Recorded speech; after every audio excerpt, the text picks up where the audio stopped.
Hey, welcome to another episode. Probably gonna be another interlude, maybe not even completely related, but wanted to talk about all the stuff going on today. We got these protests, we got the pandemic, of course, and just overall a lot of effort, a lot of not effort, well, a lot of tribulation and crazy stuff going on, in our world today. And just wanted to, as usual, kind of work through my thoughts uh, in a public diary of sorts. Kind of see these like audio journals or video journals. Um, a couple things I wanted to talk about. So, number one, on the the topic of these protests, whew, it's a lot of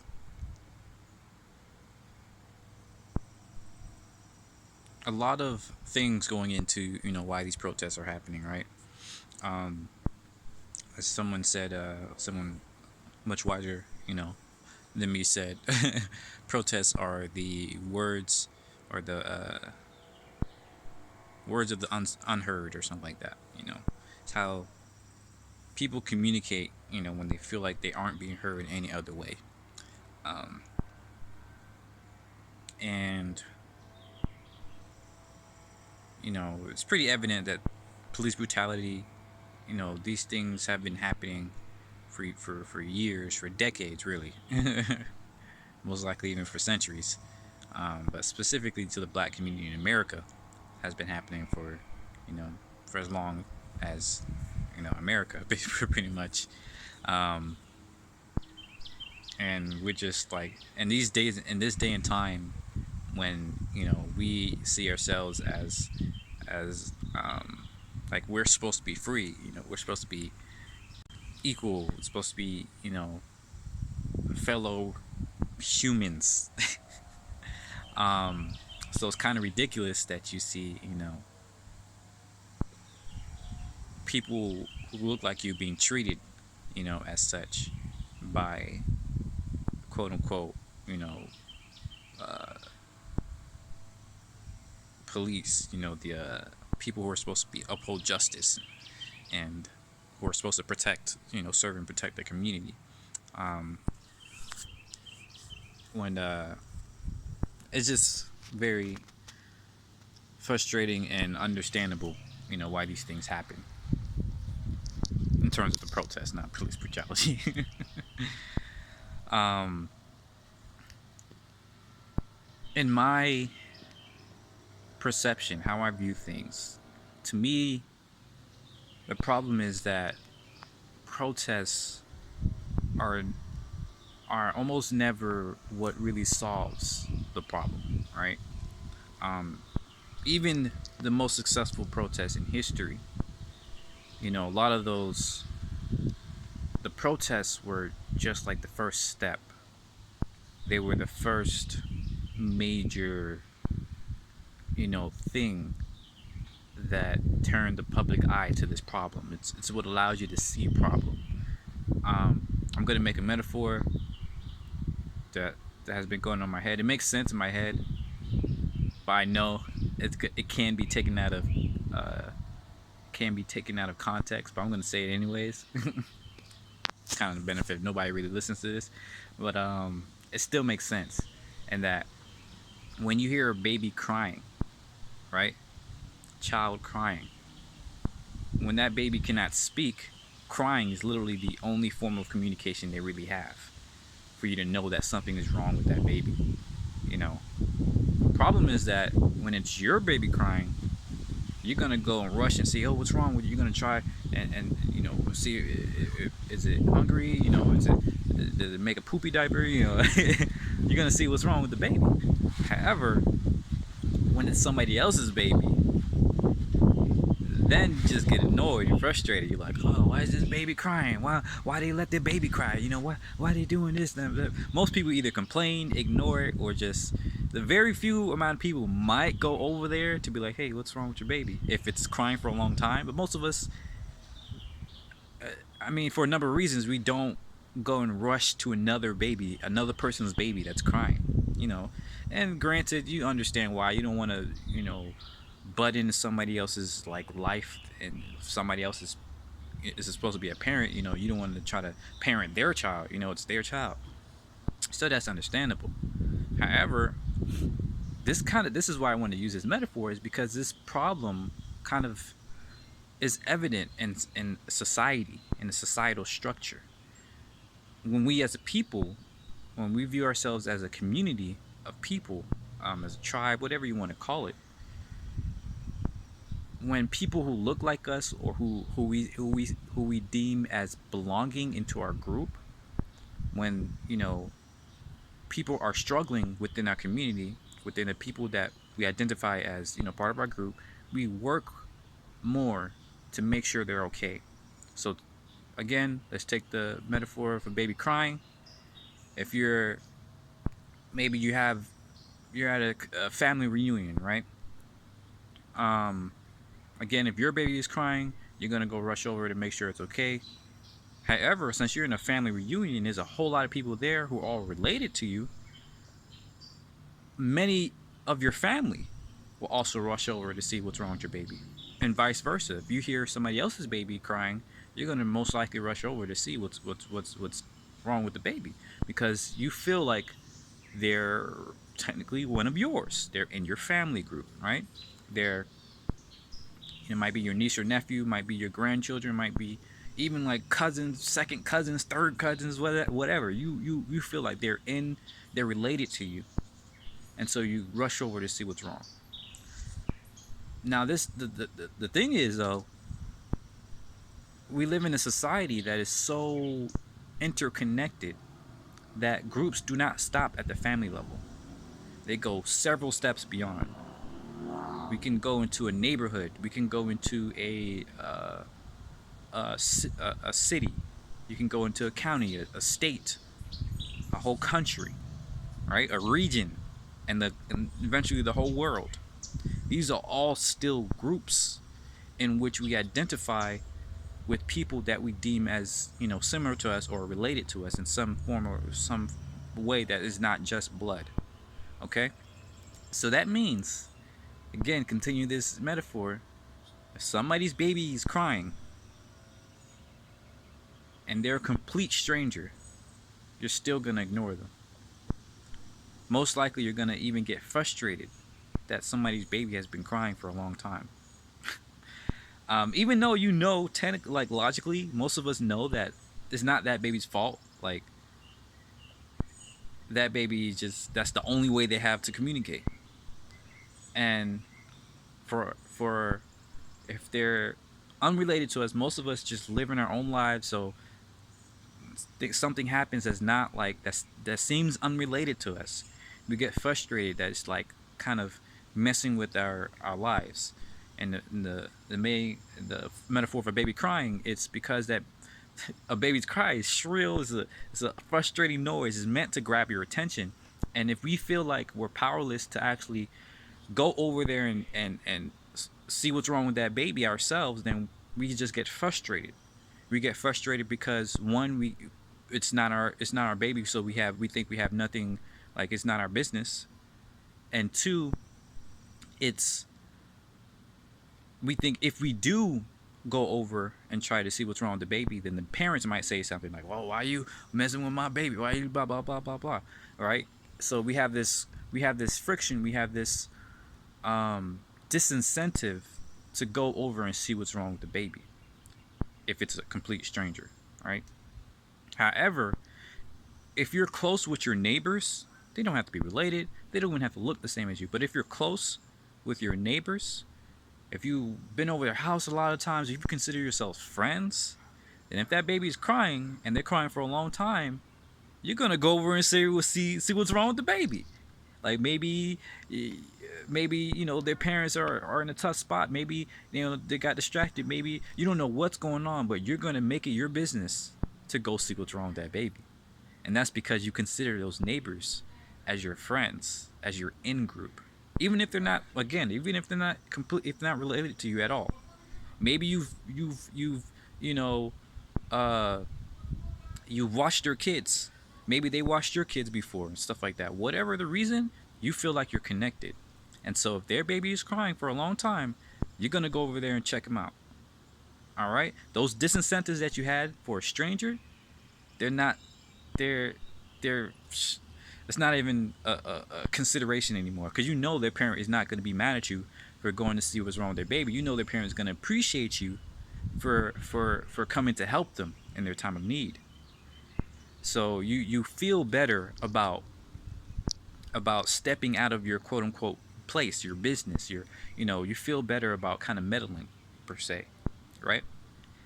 And so now here's where the, if you haven't caught on already, here's where the metaphor, extends to these protesters and everything like that. As I said in the beginning, protesting is the language of the unheard. Or I'm sure it's the actual quote is way better than that, but you get the gist of it. The reason why, compare it to babies, not because I think that, protesters are like babies, just whatever. No, the point is that a group of people, in my case, people that look like me, have faced a lot of, difficulties. I'm grossly underplaying it here, just for the metaphor's sake. But, you know, there's something wrong in our community. In this case, is that we have been treated wrongly. If you go over there again with this baby metaphor, you go and see what's wrong with the baby, and you find out, their parents have been slapping them up. You be like, what the hell? Whoa. you're gonna feel some type of way about that. You're gonna go call defects on the parents, or you might even fight the parents. You might, you don't be slapping up a baby, right? And so take this, kind of metaphor into this scenario. You have one group of people, who have been pretty much slapped up by another group of people who have inherently more power. Like the police, they're literally, the whole point of having police and having a government is to have a monopoly on violence. And that sounds dangerous, that sounds bad, but in reality, that is how our society is structured. That is why our society even works. Because if there was no monopoly on violence, that means anybody could pretty much do anything to anybody else. Like their sense of freedom would be it would be all might makes right. So if you have a gun, you shoot somebody else and you take their stuff, that's it, right? if everybody had like the same amount of equality in violence, then pretty much we would have no real freedom, because you will be ruled by fear, you will be ruled by violence. However, in a society at this level, the reason why societies work is because one group takes a monopoly on certain thing, takes a responsibility of that certain thing. In this case, you have the police, you have the that branch of the government, taking a monopoly on violence. You have another branch of the government that takes monopoly on justice, on like, laws and making laws. Really, you have one group that monopolizes making laws, another group that monopolizes, interpreting those laws, and so forth and so on. It's division of labor. This is a concept as old as time, as old as, well, not time maybe, but maybe as old as society. And in which, people of different skills and different, interests, they focus most of their time on a specific thing. And this happens with our society. This is why we have a police, that's why we have a monopoly on violence. Because if they're the only ones that can really, use violence to solve certain problems, then they're also the only one that has the responsibility of, or rather, they're the only ones that have, I don't want to say the right per se, but they have the ability to do, a lot more violence than the average person. And the average person now no longer has to worry that their neighbor will come over there and come over here and kill them, just for some small slight, or some small, annoyance, or some random thing. You don't really have to worry about that, because that there's a system of consequences, that there's a greater power out there with more violent, that with more tools at their hands, that can dispense justice, that can dispense consequences for that action. But the problem is now is that if that the people who have a monopoly on violence are not also fully responsible for their actions, if that people that has a monopoly on violence is abusing that power, then what? Now you can't even trust the people who are supposed to protect you, and you no longer feel safe and connected to the society in general. You no longer feel like this society, this group of people is your group of people. And that is like the biggest fear and problem with this idea of people being okay with police brutality, or people like excusing police brutality and so forth and so on. It's an abuse of power, and it's abuse of power in such a way that you no longer trust your own community. You no longer trust what's supposed to be your group. This is the same idea as in if you're in your own family, and you have mother, father, and the baby, and all this, for some reason the father be slapping around the baby when they start crying, or when the baby is made a poopy or whatever. The father slaps around the baby, the mother comes like, whoa, what the hell's going on? The mother can't trust the father around the baby anymore. You have that. I'm underplaying this, but you get the point here. Is that you now kind of broken down. You broke this family unit, and so that's what's going on in a societal level here. Now, the problem though is that we aren't babies. We have multiple methods of communication, and we can think beyond just our current circumstances, right? When a baby cries, they're doing so because they're in some form of discomfort, and crying is the only way they can get attention, and once that discomfort gets solved, it's whatever. A baby doesn't have the ability to think far in the future and be like, oh, I'm gonna poop again tomorrow, so I'm gonna prepare. No, they can't do all this, right? This is where the metaphor breaks down. You no longer can apply this metaphor.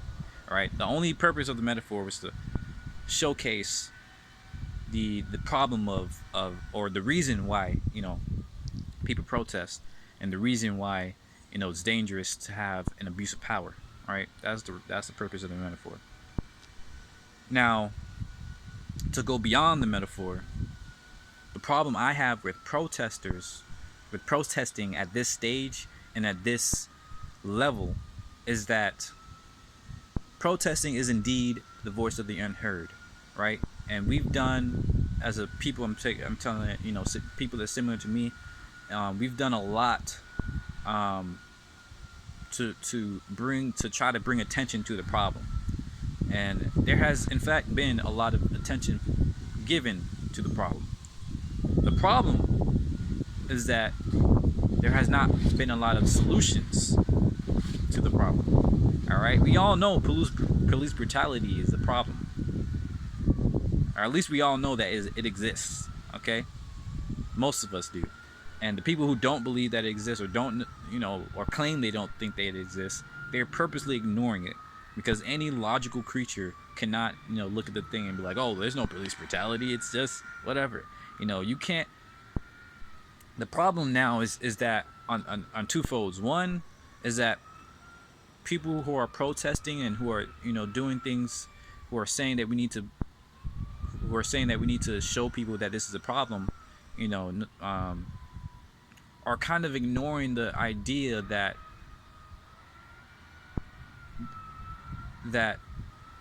people, there's apathy in the system, right? We're supposed to live in a community, in a society, in a group, but as I stated earlier, when the baby is crying who is not related to you, who is a stranger, who you do not care for, you ignore them. You see them as frustrations, right? And this is the problem with our society right now, is that one group feels that another group is not related to them. even inferior to them, or some other thing there. That is one of the biggest underlying problems of our society right now. Diversity is amazing, is an important idea, and it's extremely powerful. However, it also comes with the risk and the very real reality that we live in today of a certain groups of people not wanting that diversity and not empathizing, not connecting with people that are different from them. And so when people are complaining, when people are saying there's a problem here, it doesn't matter how much you complain if the other person doesn't care about your complaints. That's like one of my biggest problems right now, is that we are not, to break this metaphor, we are not the babies. We have multiple modes of communication. We can think, beyond our discomforts and our problems and our um, current state that we're in. We can think beyond the current state of distress that we're in. Okay, and for us, we have to realize that there are certain people out there who just don't care. So no amount of you know protesting is gonna make them care more. If anything, is gonna make them more frustrated. It's like they're hearing a baby just yelling louder and louder and louder, and they don't care about the baby. They don't care about that family at all. For them, it's just a frustration. It's something that's why are they doing that? It's just whatever. So no amount of we have to realize that no amount of yelling and crying and distressing about it is gonna convince these people. And so that brings me to point number two. The main problem with protesting, again, is that it's only one step. Once you have brought attention to the issue, to the people who actually do care and actually do empathize with you, then you have to go to the next step. And this is where, again, the metaphor stops being applied here. Is that or maybe you can apply a metaphor in a different way, but we aren't babies. We can communicate. We can say, hey, we're not like, I'm not gonna make another metaphor. It's not not necessary. But once you brought attention to the problem, and now we need to talk about how to solve that problem. All right. We need to put forth some ideas, some solutions, some ideas and solutions. Yeah, as to what we think can be done to solve this problem. We now need to discuss what is necessary to make sure that this doesn't happen again. We need to figure out systematic ways, meaning ways to change how society currently works, to disincentivize this type of behavior. We need to make sure that people understand that this is not okay, and that there's another path. That there's different things that we can do, and there's things that we can put in place to minimize this issue. And that's the conversation that is not really being had right now, and hasn't been had for a long time, with all these protests that we have had today.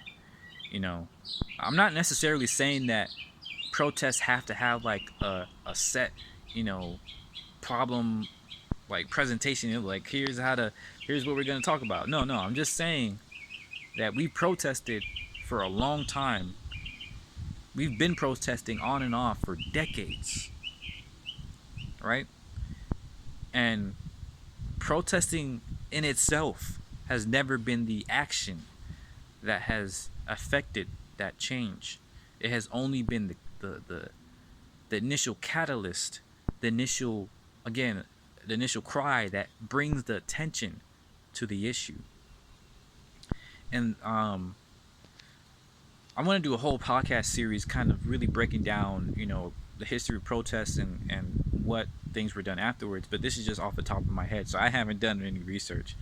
Um, but from off the top, I mean, most of us can point to the fact that the civil rights, um, the protesting, you know, was one thing, and then after that, they also had a number of things that they did to fix the problem. We had Civil Rights Act, come out. It was a legal, act that came out. They had um, the establishment of communities. Um, in that case, it was church communities. I don't think that would really work today, but it had its role. The establishment of church communities to bring people together and be able to communicate um, with each other and empathize with each other. They had um, the creation of stuff like the affirmative action and stuff like this. Again, affirmative action is kind of more problematic now, but it had a role to play. It had a role to play. Okay, and there were a number of things that were done. Right, and if you go through history, you can probably point to every single protest, and how what was done afterwards made the difference. Because the problem becomes, like, if you have a protest and then you don't do anything, if you just keep protesting, like if the protest just goes on and on and on, it doesn't do anything. It makes the problem worse, because then the protest becomes a riot.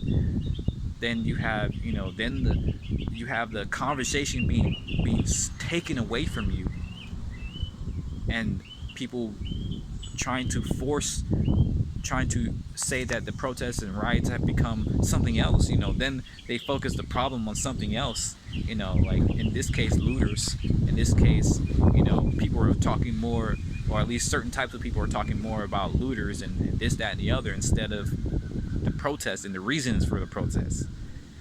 That's like the perfect example. My problem here is that when you protest, if you just keep going and going and going with it, and you have nothing afterwards, then it loses its power. It loses its ability to communicate. Um, and as people who are able to communicate, we need to communicate, what we want to be done. Um, yeah, I think that's pretty much covers, my views on that.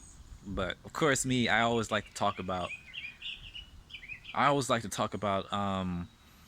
solutions, right? That's my thing. As a person who wants to become a product designer, an inventor, or entrepreneur, you know, just a person that creates solutions. That's my sandbox there, and so um, to me, there's a number of things we can do to solve this problem, and I don't want to say all of them right now, because again, this is just off the top of my head. So what I'm going to do right now is point out some ideas to start thinking about, of how to solve these problems and stuff like that. So some ideas, some avenues that we should begin to think about and explore is number one, the problem of our community and our society not having a feeling of empathy between each other. Like, you have a certain group of people. These birds are really loud. I don't know if y'all can hear that, but there's a certain group of people who, again, do not care at all about the other group. So some things to think about is, how can we kind of mend that gap, that divide. And people will point out to maybe people will probably point to Trump as being a major reason, major catalyst of this problem of widening the gap, and I agree. But that's not the only thing. He's not. Don't give him that much power. This has always been a problem, way before Trump. Um, but he is making it worse.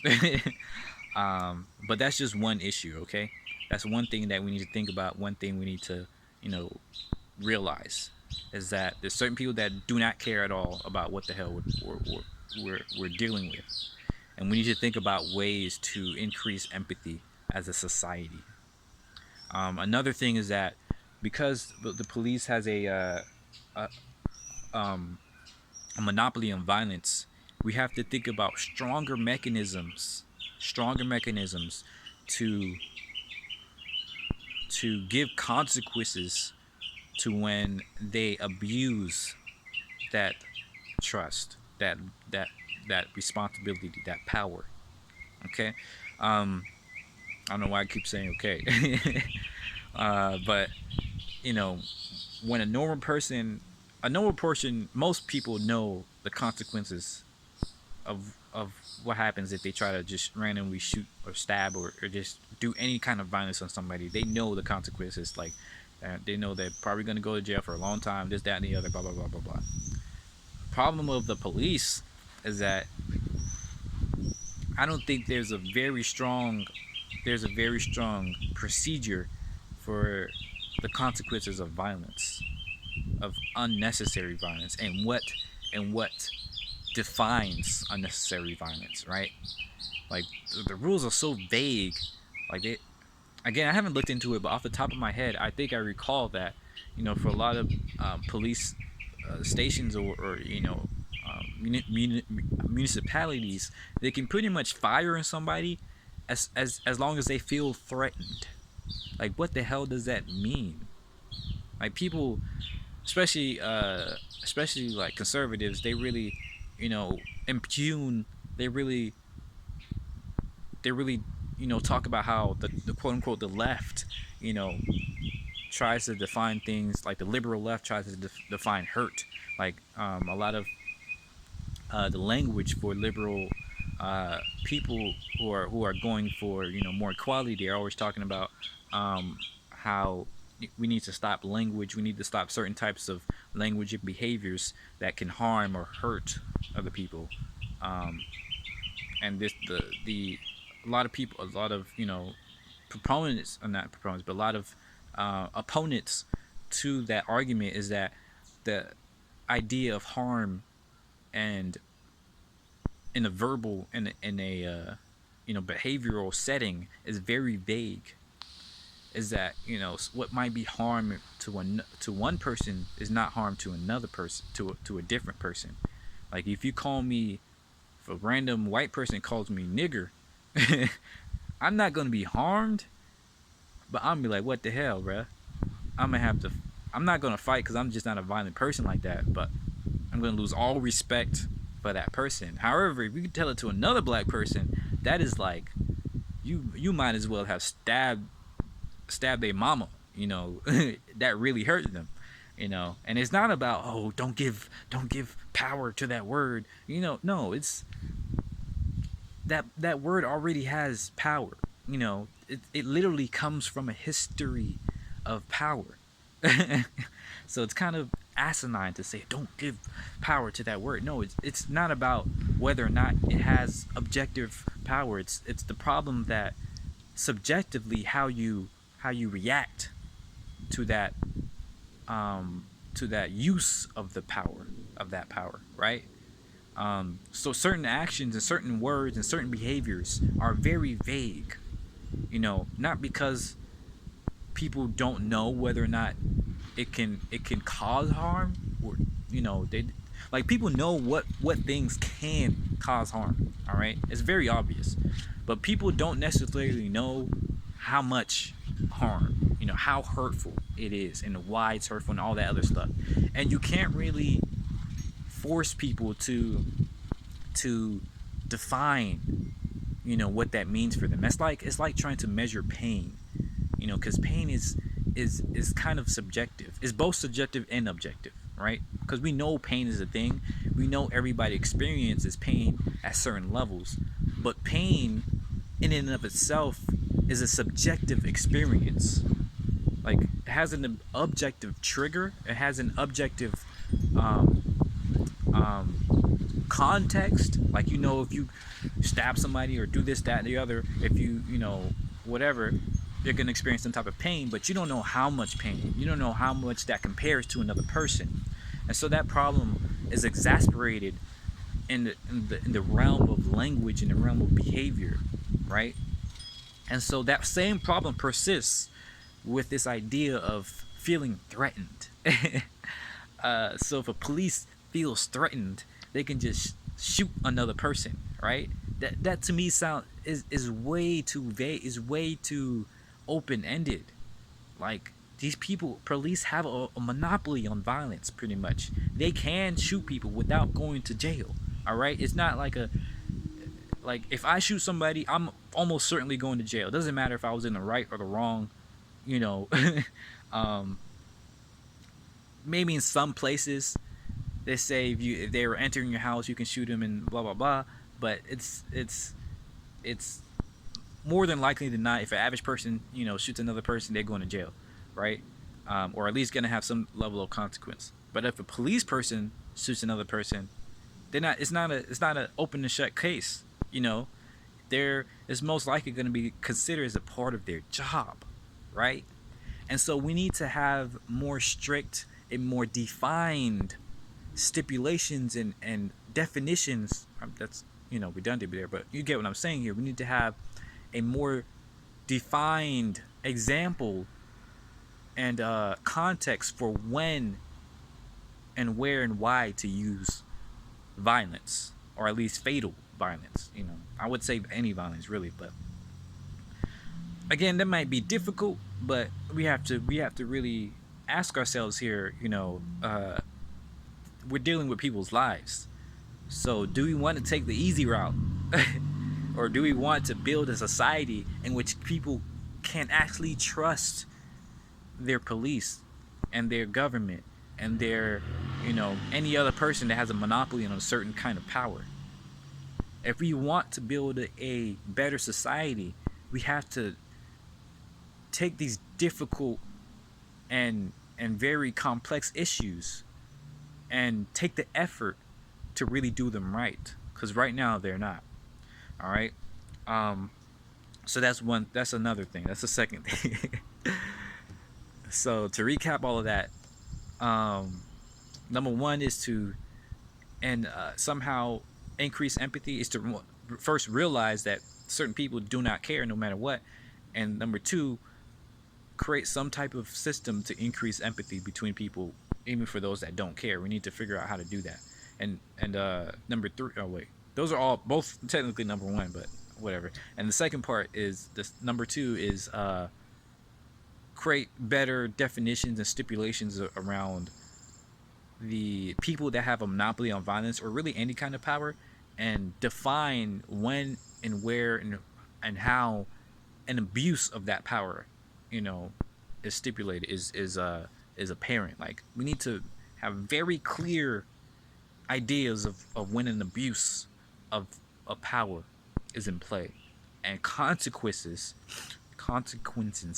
I haven't saying that word, but we need to have very clear consequences for abusing that power. All right. I think number three is that we also need to have we just need to create a better society. We need to create a society in which people feel equal.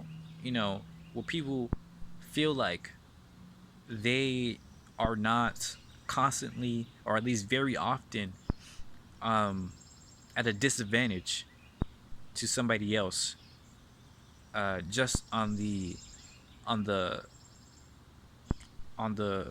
level of existence. Like, people like me, like even me, I'm very like non-violent. I'm very non-confrontational.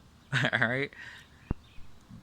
But even I faced times in my life when like police came up to me real aggressive for no damn reason. And I'm like, I have to assume that I'm like one of the most like unassuming people. Like, I'm 5'7", 120 pounds. Like, if you feel threatened by me, it says more about you than me. Like, I find it, like, I'm not even trying to joke here. I just find it, like, personally, I have always found it extremely difficult to make myself look like, hard. Like, what I'm saying? Like, I find it very difficult to do that. But even in my life, like, I face times when like police, like I've almost been stunned, 'Cause I've been walking around like giving out business cards and like, what you doing? Hands out your pockets. I'm like, what? Dang, like, and my boss, who was like at the time I was working for Vector, Cutco. We sell like they're selling knives and whatever. We weren't selling knives at that point, but like we had business cards we were giving out to people to try to get more people, get more salespeople, and so he was at one side of the mall and I was at the other, um, and they pretty much just walked up to him and started talking to him, but they tried to stun me like I didn't. And he was taller than me, like he's bigger than me. Like I was just like, yeah. So examples like that. It's it's it's it's not a matter like there's a serious problem here, and that's not just for violence. That's also a problem with getting jobs. Like there's literally a ton of research that shows like black sounding names get jobs less than like the resumes, like the same exact resume, but it has a black sounding name. They get less attention, less you know job offers than a resume with the white sounding name. Like just the name. Like, can you even? So we need to figure out ways to. We just need to make this society better. Like it's proof. There's ample evidence that shows that there's a gross gross disparity between the quality of life of people like me and other minority groups and other groups, the quote unquote predominant group, right? um so we really need to, if we actually want this country to this society to be a better place, and there's really this sense for any society, like anywhere where there's a disparity between the populations of that country, and there's almost always going to be. It doesn't have to be a country, it could be any group, like it could be any size group, but diversity is a good thing. But the problem, again, there's always a risk with diversity of xenophobia of people not empathizing with people that look differently than them. So we just, as a people, as a society, as a species, we need to put in place more mechanisms to, you know, equal that playing field, right? Yeah. So those are my thoughts on the matter, some of my ideas as to how we can move towards the future in a better way. And of course, I'm gonna share some actual solutions, some solid solutions later on down the line. I was thinking about making a podcast. Um, I already had a podcast, but I want to do like a more professional one.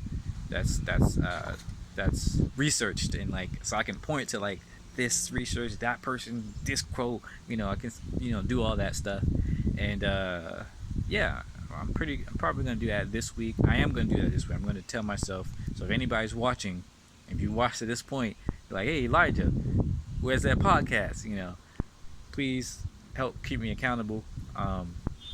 Only reason I don't do these things on time is because I fear that I'm not the right person, or I'm not good enough. I'm not smart enough to talk about these different things. But I don't see anybody else really going to this stuff at the level that I want this to be done. So if you see something that's not being done, sometimes you have to do it yourself. Like oftentimes that means you have to do it yourself. If you like to say, if you haven't found the story you want to read, write it yourself. Same thing for any other form of art or entertainment or anything.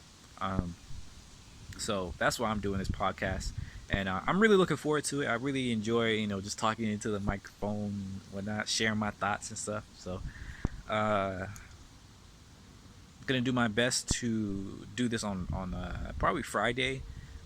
Actually on break from all the design stuff this past week and stuff like that. So, and I still want to increase my design chops. So I'm gonna maybe try to create some visuals for the podcast, and share those pictures as it could be like a snap, the clip art or whatever. Not a clip art, but like what I mean.